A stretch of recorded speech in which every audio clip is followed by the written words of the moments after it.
Hey there, how you doing? Welcome to The Can. I'm your host, Ronnie Sampson. First things first, let's get to our callers. Hit it!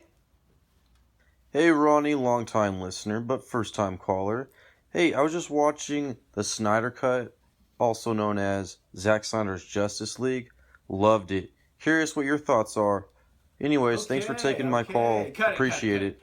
Justice League, the Snyder Cut.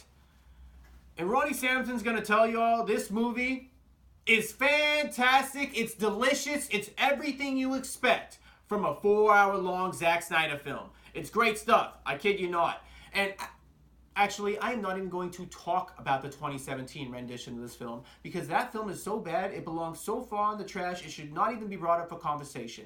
The only person that should be revisiting that film is Joss Whedon, so we can learn from his mistakes. Sorry, not sorry. Moving forward.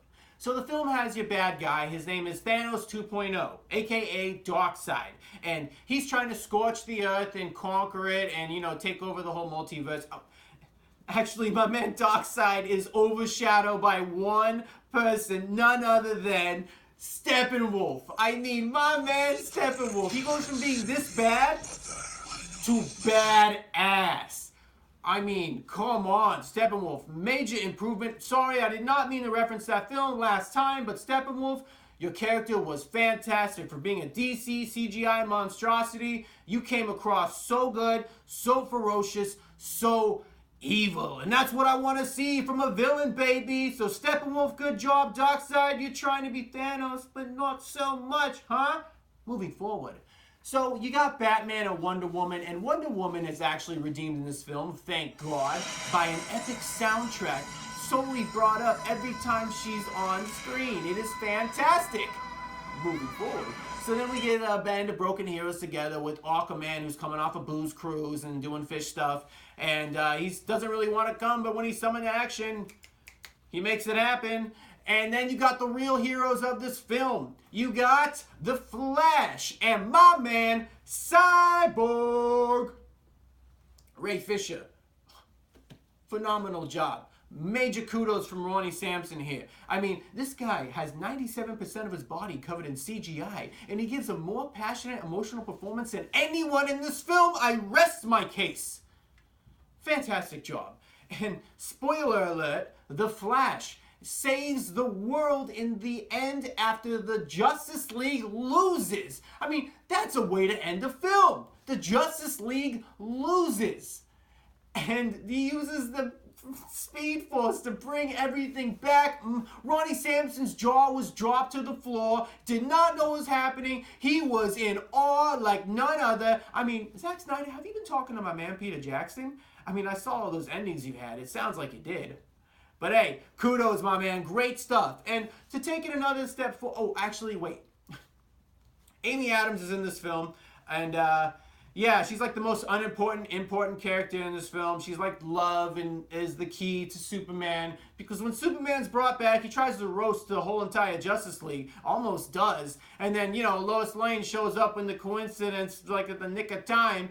And then he's like, oh, let me take you through the sound barrier and back to a farm, and then I'll play with the butterfly, get a kiss, and then I know everything again. That amnesia cured. And that has no interaction with the Justice League, and then everything's kudos, baby.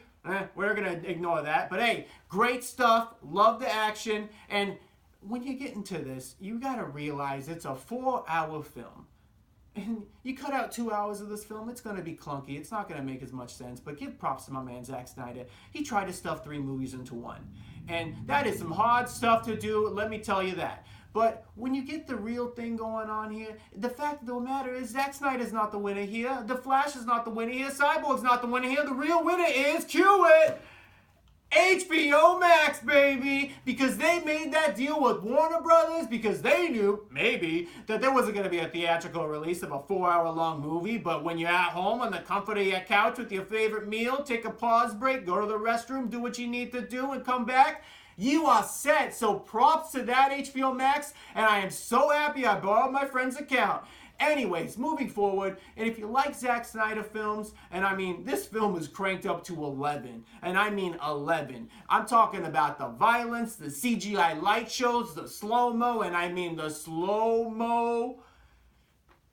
You got to kick back a little bit on that. But major props, and I'm going to conclude it with this. Warner Brothers, bring Zack Snyder back. This should not be the end of him. You should take the balls and make Zack Snyder at the helm so Justice League can continue on in this dark adult comic book series so we can enjoy it for what it is. Different than Marvel, you know, the big brother. Because they're dancing with TV right now. You got like the rest of the year. I don't know, but do something, you know, because this was fantastic and you should not end it like this. And that's all you have for today, folks. You want to talk some trash? Do me a favor. Comment below. Sampson out.